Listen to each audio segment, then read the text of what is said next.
Omusumba Bujjingo abadde musaale nnyo mu kulafubana okulaba nga amasinzizo gaggulibwawo wamu n'emirimu gy'abawejjere baddemu okukola basobole okuva mu bwavu.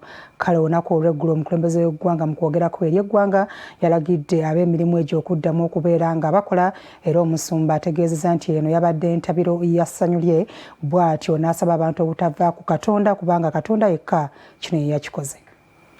Olunaku lw'eggulo omukulembeze w'eggwanga Yoweri Kaguta Museveni yakomezzaawo essanyu bannayuganda oluvannyuma olw'okugula abazaakeedi, abasaaluuni n'ababoodaboda abadde bamaze emyezi 4 nga batudde wakati bakola. Kino kiwadde bannayuganda essanyu nga bagamba nti awo nno kale.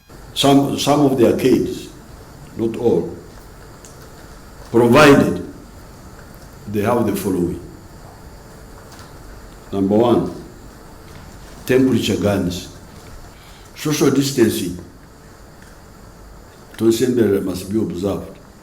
Apparently, in Kampala there have been 230 arcades. Wabula wadde nga bangi babadde balina essuubi nti amasinzizo gaakuggulwa, basigadde mu kwewunanya bwe yategeeza nti ensonga yaago ekyali mu kwekenneenyezebwa abakugu. But of course you know that the churches attract a lot of people from different sources.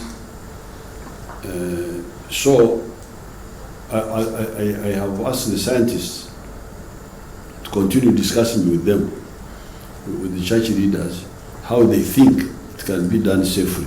Mwabadde abasaale okulafuba n'okulaba nga amasinzizo gaggulwa ye musumba w'ekkanisa eya House of Prayer Ministries International Bujjingo. Kyokka bw'atuukireddwa agamba nti ekyakoleddwa yabadde entabiro ya ssanyu lye okulaba nga abantu baddamu okola ne bava mu bumbula. Nabagamba mu birowoozo byange nti essaala yange teri nti ebizimbe by'ekkanisa bisooke biggulwewo. Essaala yange eri nti abakozi abakola mu arcade, abakola mu saluuni, abakola ku bodaboda, abatakisi, ab'obutale bonna bakkirizibwa okukola, kubanga tekina kyekigasa okukola service ng'oli agenda kujja n'abaana be nga batambuza bigere okuva gye bavudde yonna, nga bagenda kukaabira emmere. Omuntu abeera mulamula mmere yokka naye n'ekigambo kya Katonda. Kitegeeza nti omuntu ateeka okufuna emmere gy'ali ate n'alyoka ajja afuna ekigambo kya Katonda. So nga ndaba service tezijja kutambula. Ebirowoozo byange byawulikikanga ebyenjawulo kuba nabaga nti kanisa teggalwanga. Ekkanisa yefa abantu. Naye kaakati ndi musanyufu nti abantu bonna bazzeeyo okukola, n'abatanaba kukkirizibwa bagenda nabo okukkirizibwa, n'abatanaba ku mirimu okutereera gijja kutereera. It's going to be a process. Omusumba Bujjingo agambye nti oluvannyuma olw'okuggulawo emirimu egimu akkiriza nti Katonda n'amasinzizo agenda gaggula. Naye at least ekkanisa kati oba amasinzizo gonna bagaba gateereddwa, omuntu agenda kujja n'abaana bagende mu Sunday school nga yasaze enviiri oba nga yavuze booda oba nga yabadde mu arcade nga baalidde. Chachi tezina busobozi buliisa abantu oba amasinzizo tegana busobozi buliisa abantu abagenze mu kusinza okwa buli ngeri.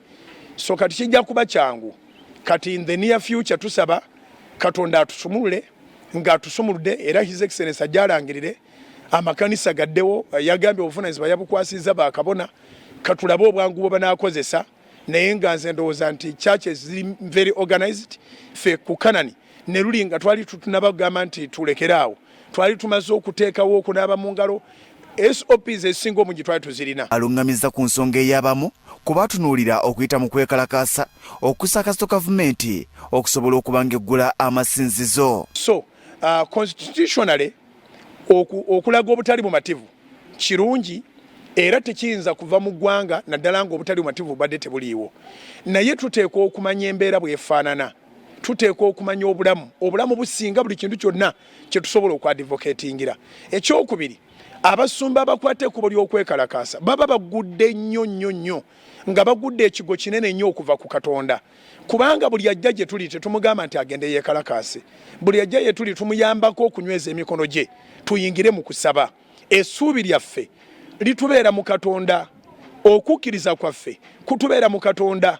Kati kiba kyakabenje nnyo omusumba omulamba oba abasumba okuteekawo precedent nti bavuddeyo mu ky'omwoyo kati kabagatteko n'omubiri gwabwe ba pressurizinge balyoke bafune kye beetaaga. Alaze essanyu lw'Abannayuganda abakomezeddwawo okuva mu mawanga ag'ebweru wadde ng'era bangi bakyaliyo bayagga. Bakomyewo wakasi musango era nsaba ababalaba baleme kubalaba nga balwadde ba COVID. Ate nabo bennyini baleme okwesosola, baleme ate okwekubagiza. Bannayuganda tulaaji abakomyewo n'ababadde wano ebintu bye tuyisemu tubikube mabega. Bayibuli egamba nti temulowooza nga bigambo bya dda, so temujjukira ebyo ebyasooka okubaawo, kubanga Mukama akola ekigambo ekijja. Bikusakiddwa tumwebaze Godfrey ne Matumbwe Martin ku lwa Salt TV Omunnyo.